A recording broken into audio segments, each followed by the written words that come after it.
ഇപ്പോൾ ചിലർ മുജാഹിദായാലെന്താ, ജമാഅത്തെ ഇസ്ലാമി ആയാലെന്താ, തബ്ലീഗ് ജമാഅത്തായാലെന്താ, എന്തായാലെന്താ, നമുക്കിവിടെ ജീവിച്ചാ പോരെ എന്ന് ചോദിക്കുന്നവരുണ്ട്.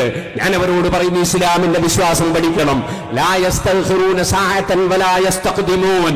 ഒരൊറ്റ മനുഷ്യരും അല്ലാഹു നിശ്ചയിച്ചതിലധികം ഇവിടെ ജീവിക്കുകയില്ല. കൊറോണ കൊണ്ട് പലരും മരണപ്പെട്ടു പോയിട്ടുണ്ട്. ചിലപ്പോൾ രാഷ്ട്രീയ കൊലപാതകങ്ങൾ ഒരുപാട് ഈ കേരളത്തിൽ തന്നെ നടന്നിട്ടുണ്ട്. തിരിച്ചും മറിച്ചുമൊക്കെ ഇങ്ങനെ കോറം നോക്കി നടത്തുന്ന രാഷ്ട്രീയ കൊലപാതകന്മാരുണ്ട്. അതൊന്നും ഇസ്ലാമാണെന്നാരും തെറ്റിദ്ധരിക്കരുത്. ഇസ്ലാമിന്റെ റൂട്ടിൽ മാത്രമേ ചലിക്കുകയുള്ളൂ. മഹാനായ ഉമർ ഇബ്നു ഖത്താബ് റളിയല്ലാഹു അൻഹുവിന്റെ കാലത്ത് സ്വന്തം ബാപ്പയെ ഒരാൾ കൊന്നുകളഞ്ഞപ്പോൾ മക്കൾ ചെയ്തതെന്താണ്? ആ കൊലയാളിയെ ഉമർ ഇബ്നു ഖത്താബ് തങ്ങളുടെ സദസ്സിൽ കൊണ്ടുവന്ന് ഹാജരാക്കി. ഞങ്ങളുടെ ബാപ്പയെ ഇദ്ദേഹം കൊന്നുകളഞ്ഞു എന്ന് പരാതി പറഞ്ഞു. ഉമർ ഇബ്നു ഖത്താബ് തങ്ങൾ അദ്ദേഹത്തെ വിചാരണ ചെയ്തു. അദ്ദേഹം സമ്മതിച്ചു, ഞാൻ കൊന്നിട്ടുണ്ട്. ഉമർ റളിയല്ലാഹു അൻഹു പകരം കൊല്ലാൻ വേണ്ടി വിധിച്ചു. അല്ലാതെ അവർക്ക് തന്നെ അപ്പോൾ അങ്ങ് വെട്ടിക്കളയാൻ പറ്റുമായിരുന്നു. പക്ഷെ അത് ചെയ്തിട്ടില്ല. കാരണം ഇസ്ലാമിക ശരീഅത്തിന്റെ നിയമപ്രകാരം ഒരു വ്യവസ്ഥാപിതമായ ഭരണം നടക്കുന്ന സ്ഥലത്ത് നിയമം കയ്യിലെടുക്കാൻ പാടില്ല. മഹാനായ ഉമർ ഇബ്നു ഖത്താബ് റളിയല്ലാഹു അൻഹു അദ്ദേഹത്തെ കൊല്ലാൻ വേണ്ടി വിധിച്ചു. അങ്ങനെ വിധിച്ചപ്പോൾ ഈ കൊലയാളി ഉമർ റളിയല്ലാഹു അൻഹുവോട് പറഞ്ഞു, എനിക്കൊരു ചെറിയ സമയം അനുവദിക്കുമോ? എന്തിനാണത്? അതെ, ഞാൻ എന്റെ ചെറിയ പിഞ്ചുമക്കളുണ്ട്. ആ മക്കൾക്ക് ഞാൻ കുഴിച്ചിട്ട ഒരു ധനമുണ്ട്. ആ ധനം എടുത്തു കൊടുക്കാൻ വേണ്ടി ഒരു ചെറിയ സമയം. എത്ര സമയം? എനിക്ക് എന്റെ നാട്ടിൽ പോയി തിരിച്ചു വരാൻ 3 ദിവസം വേണം. ഉമർ റളിയല്ലാഹു അൻഹു പറഞ്ഞു, അങ്ങനെ വിടാൻ ആരെങ്കിലും ആൾ ജാമ്യത്തിനെടുക്കണം.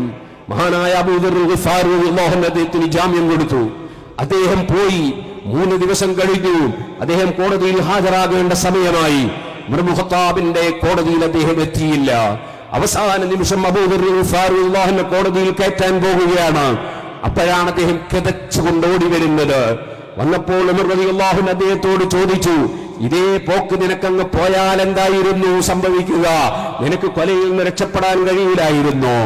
അപ്പോഴദ്ദേഹം പറഞ്ഞു, ഉമർ ഇബ്നു ഖത്താബ്, ഞാൻ അങ്ങനെ ചെയ്യാതിരുന്നത്, അങ്ങനെ ചെയ്താൽ ആളുകൾ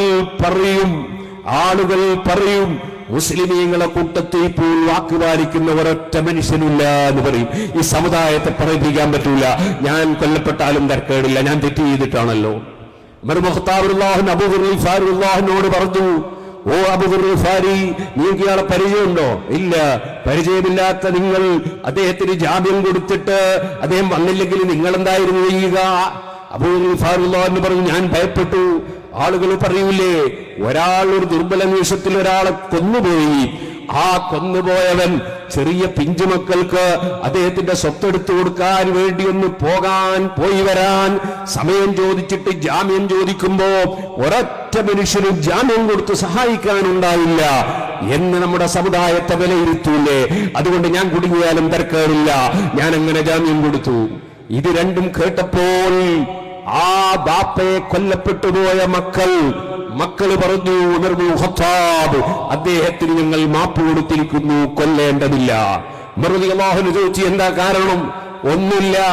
ആളുകൾ പറയൂലേ, മുസ്ലിമീങ്ങളിൽ ഇപ്പോ ഇതാ ആക്രമിച്ചവനെ വിട്ടുവീഴ്ച ചെയ്യുന്ന ഇസ്ലാമിന്റെ ഒരാശയം ഇപ്പൊ തീരെ മുസ്ലിമീങ്ങളിലില്ല എന്ന് ജനങ്ങൾ പറയൂലേ, അതുകൊണ്ട് ഞങ്ങൾ വിട്ടുവീഴ്ച ചെയ്തിരിക്കുന്നു.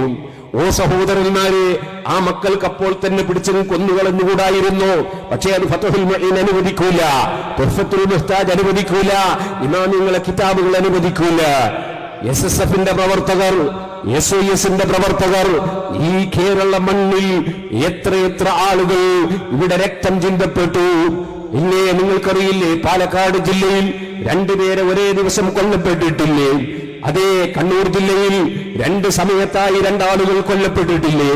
അതേപോലെ അങ്ങ് കാഞ്ഞങ്ങാടിനടുത്ത് അതാ അബ്ദുറഹ്മാൻ ഔഫ് കൊല്ലപ്പെട്ടിട്ടില്ലേ? അങ്ങനെ എത്ര പറയാനുണ്ട്. പക്ഷേ SSFന്റെ, SYSന്റെ, മുസ്ലിം ജമാഅത്തിന്റെ ആളുകൾ കോടതിയിലേക്ക് പോവുകയല്ലാതെ എന്തുകൊണ്ട് അവര് വാളെടുത്ത് മറ്റേതെങ്കിലും ഒരു സംഘടനയിലോ മറ്റേതെങ്കിലും വിഭാഗത്തിലോ ഉള്ളവരുടെ പിന്നാലെ പോകുന്നില്ല എന്ന് ചോദിച്ചാൽ അതിന് പറയാനുള്ള മറുപടി, ഞങ്ങൾക്ക് ഫത്ഹുൽ മുഈൻ വിടാൻ പറ്റൂല, തുഹ്ഫ വിടാൻ പറ്റൂല, ഞങ്ങളെ ഇമാമുകൾ പഠിപ്പിച്ച കിതാബുകൾ വലിച്ചെറിയാൻ പറ്റൂല, ഞങ്ങൾ ഏതെങ്കിലും മൗലവിമാര് പറയുന്നതിനനുസരിച്ച് ഓരോ കൊല്ലത്തിലും മാറ്റിയെഴുതുന്ന മതത്തിന്റെ ആളുകളല്ല. ശിർക്കാണ്, കുഫ്റാണെന്ന് മൗദൂദി പറഞ്ഞ കാര്യം അത് ആവശ്യമാണെന്ന് പിന്നീട് തിരുത്തി പറയേണ്ടി വന്നില്ലേ ജമാഅത്തെ ഇസ്ലാമിക്കാർ? ശിർക്കിന് വല്ലപ്പോഴും മാറ്റമുണ്ടാകുമോ? തൗഹീദിന് മാറ്റമുണ്ടാകുമോ? പക്ഷേ പരിശുദ്ധ അഹ്ലുസ് സുന്നത്ത് വൽ ജമാഅത്ത് അങ്ങനെയല്ല. അതിന്റെ നിയമങ്ങളെല്ലാം സവിസ്തരം ഇമാമിയങ്ങൾ പഠിപ്പിച്ചു വെച്ചിട്ടുണ്ട്. ആ റൂട്ടിൽ മാത്രമേ മുസ്ലിമീങ്ങൾ പോവുള്ളൂ.